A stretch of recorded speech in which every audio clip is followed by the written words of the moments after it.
All right, back with you on the Bronx Buzz. That was great. He's a tremendous writer, as you could tell. I mean, he writes anything. It doesn't matter whether it's a speech. We didn't get a chance to talk about the plays that he's written. He's done all kinds of things. So thanks to Peter Quinn for joining us right now. Although I'm thrilled because my friend Skye Ostreicher is with us. She is the political personalities with Skye host. Nice to see you, Skye. Nice to have you with us on the program. Thanks for having me.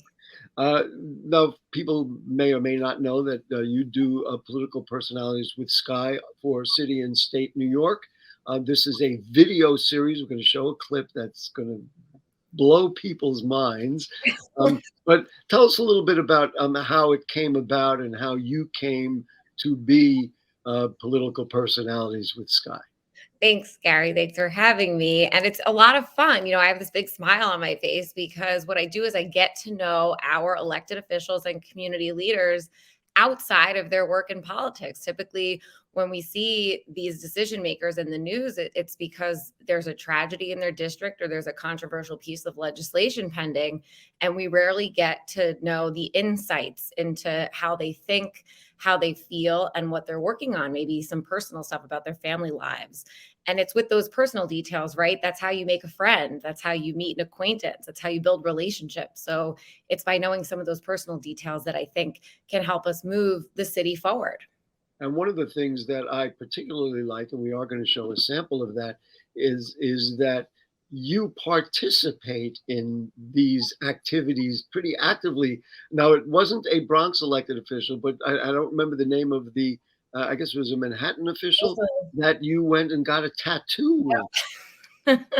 Yep. I don't want to ask, can we see the tattoo? Or Yeah. is it a place? Oh, wait, here we go. I'm going to show you. This is the tattoo I got. It's a microphone. A microphone. Wow, look at that. I got it with Councilmember Chiose from Bed-Stuy, Brooklyn. And what this does is it really provides a perspective on them as people outside of their campaign, outside of all the other things that you just described. Right, exactly. And other electeds have said to me that it helps them work better together, knowing a little bit about each other. Oh. I went with Justin Brannan in Brooklyn. I went and met his mom. There are different things. There are different things that I've done with people. So it's so cool. Do you ask them, hey, tell me a little bit about yourself, or do you go on rumor that, oh, somebody mentioned that, whatever? No, I asked them to tell me, and that's how I learned that Senator Natalia Fernandez was born at home. She told me the story of her dad delivering her out of her mother in the bathroom. These are like, when else would she be able to share that story? She has been on our program a number of times about issues, and also I think she's debated at least twice on our program. It never would have occurred to me to bring that up, but what a fascinating story. What an amazing story. I'd be curious to know if it was in a Bronx apartment. Who knows? Yeah. So let's see. I took special note of the Bronx elected officials. Council member Althea Stevens, you walked around the NABE on Sedgwick Avenue, which is not too far from where I'm sitting. Yeah, where hip hop was created. Exactly. We've been hearing about the Hip Hop Museum, just broke ground recently. That's going to open. There's a bunch of people on the board. They've been making some buzz about that Hip Hop Museum, but Althea Stevens took me to the Sedgwick Avenue, the birthplace of hip hop. So learning about that, the history. And you walked with Gustavo Rivera on Arthur Avenue. Now that was interesting because that did not used to be his district, right? That was a place that was added to his district. Do I have that right? No, I think it's always been in his district, and they were with redistricting. That's what I meant. Changed a little bit, yeah. So it does get confusing, but again, it's like it doesn't matter which pieces are in his district or not. It's the whole neighborhood knows of him and wants to hear a little bit more about his personal story. I had to laugh at that one because I think somewhere toward the beginning you said he didn't want to do a selfie or anything like that. That guy loves being on camera, and I've had him on. So you can't fool me with that. And then one of the other Bronx things, we're going to show a video you did with Kenny Burgos in a moment. Oh, great. One of the other ones you did was you went up to the Northeast Bronx at the YMCA for the Oh, March yeah. Madness basketball tournament. Yeah. That's interesting because the elected officials play ball against each other. Right, exactly. So that's an event I do with City and State, and Kenny Burgos is on our cover this week. The City and State Oh, there magazine you go. is the cover man of the Albany 40 under 40. But the March Madness basketball tournament, that was the first one we did last year at the Northeast Bronx YMCA. And again, it was an opportunity for people to see elected officials moving and playing ball against each other, not in the legislative chambers, but on the courts of the YMCA, Northeast Bronx YMCA. So that was a great opportunity as well to showcase elected officials outside of politics. Did you get the sense that once they stepped on the basketball court, that all political pretensions dripped away, and all of a sudden, what emerged was how they were when they were in junior high school and high Yep. school learning to And it's play? funny. It's funny because we had Charles Smith from the New York Knicks, a former Knicks player, Yeah. came to observe the game and make some comments. And he said that there's a lot you can tell about kids. He watches kids play basketball all the time. There's a Right. lot you can tell about people by the way they play basketball. You can tell what their sportsmanship qualities are, who's a leader, who's a follower. So it was just interesting to have Charles Smith from the New York Knicks make that comment about elected officials playing basketball. Is now let's do the Kenny Burgos thing. Let's show that first before we run out of time. So I'm just going to say it, and I was blown away. I know Kenny reasonably well. He debated on our program before he was elected, and he's a bodybuilder, and he looks pretty good. I mean, Yeah. he's in shape. Yeah. And Um, between the time we filmed that video and now, he's lost 40 pounds. Because, when you're weight training, you have to bulk up and then cut. It's, all this terminology that these guys do.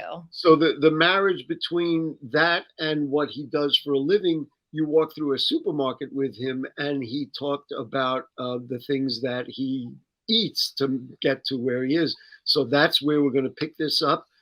This is Skye Ostreicher in the supermarket with Kenny Burgos talking about eating well so that you can be a bodybuilder. Let's take a look. I want to ask you, have you always been conscious of your diet, or is this something that happened later on in your life? So I joined the wrestling team in high school, and pretty much that kind of kick-started everything in my life today. Learn about weight training, learn about eating right, and so it's been about a decade of just trying to be conscious of how we eat, try to be healthy as I can, and always getting better. How do you stay so strict when you have such a crazy schedule? Believe it or not, making sure I'm on point with diet and keeping to that regimen keeps me sane and really helps me be effective in everything else, right? When my meals are planned out, when I know I'm eating the entire day, everything else is easy. I'm not worried about, what the next meal is or what I'm gonna do for dinner. That's done. That's a big thing most people think about, right? Like, you're like, what am I gonna have for dinner tonight? What am I gonna make? Okay. I already know what I'm gonna have every single day. So it's like, the worst is done. Okay. Learned about what Assemblymember Kenny Burgos puts in his cart at the supermarket, and now I think he's going to take us for a little bit of a workout to show us some of the moves that he trained for in the bodybuilding competition. So any given back day, always gonna deadlift. Pump it up.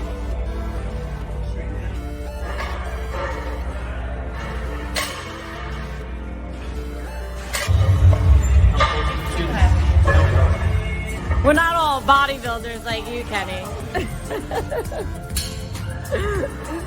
You thought I could deadlift 90 pounds? Not happening.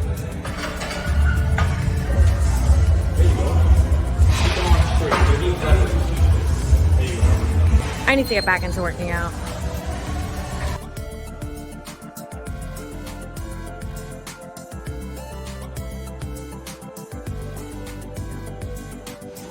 Who works out harder than you in the assembly? Who works out harder than me?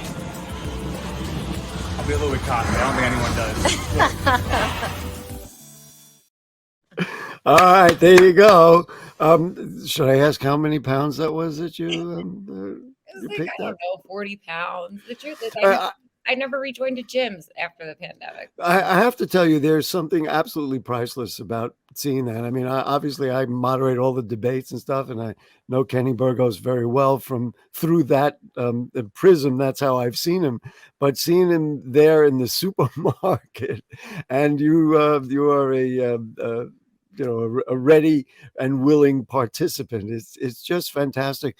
Is there somebody or something that you saw that, I mean, all these are striking, that blew you away? I mean, that blows me away and we didn't show it, but Kenny's body is really fit.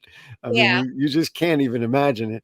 But is there something that really shocked you or surprised you, or the one thing that stands out of everything? Now, how long have you been doing this, by the way? No, I've been doing this for a year and a half A now. year and a half. Wow. And I spent most of my career working in government affairs, getting to know a lot of these players. And then it wasn't until the pandemic when I was locked inside, we all were, and I reached out to our local officials and I said, will you spend a few minutes with me on Zoom and tell me what's going on? So that's how this idea was created in March 2020. And City and State's the third media company that I'm working with. And now the episodes are in person.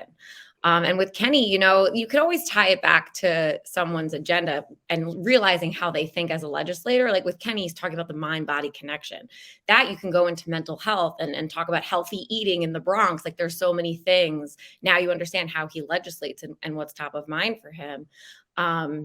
But, you know, I learned Assemblyman Mike Durso, he's from Long Island, but he spent 15 years working as a sanitation worker. He was a garbage man for 15 years before he was elected into the New York State legislature. And he asked me to meet him at 4:00 in the morning. And we did a garbage route together around the Bay. And he gave me Sorry, it really is kind of funny. Right. Like, who would ever have known that he was a garbage man? You know, like when does that come up? I suppose if he wanted to campaign as a man of the people, so to speak, but it probably gives him a pretty good perspective on cleanliness in his neighborhood and his district. It probably gives him, I'm guessing, an environmental slant to, you know, his advocacy. Does any politics ever get in the way of it? Like, oh no, I don't want to talk about that because, you know, that's what I voted against last year, that kind of thing. Or does not come up because you're just dealing with personality stuff?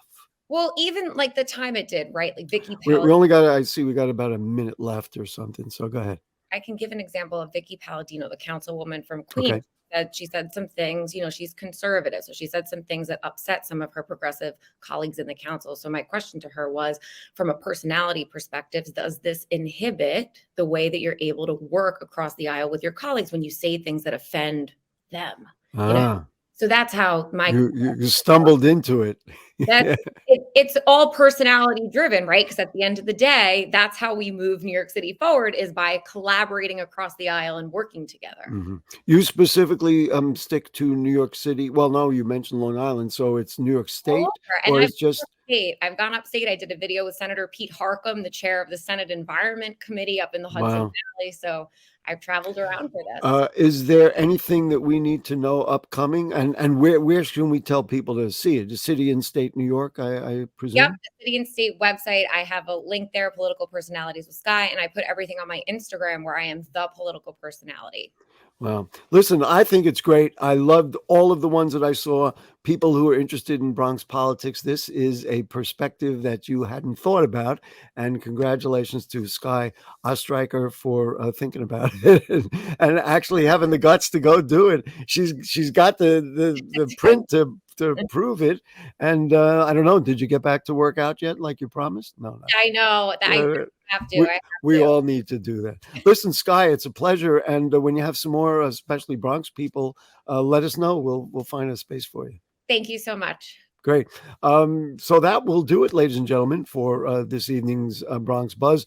We thank two great personalities. We had Peter Quinn and Skye Ostreicher. And you know what I always say?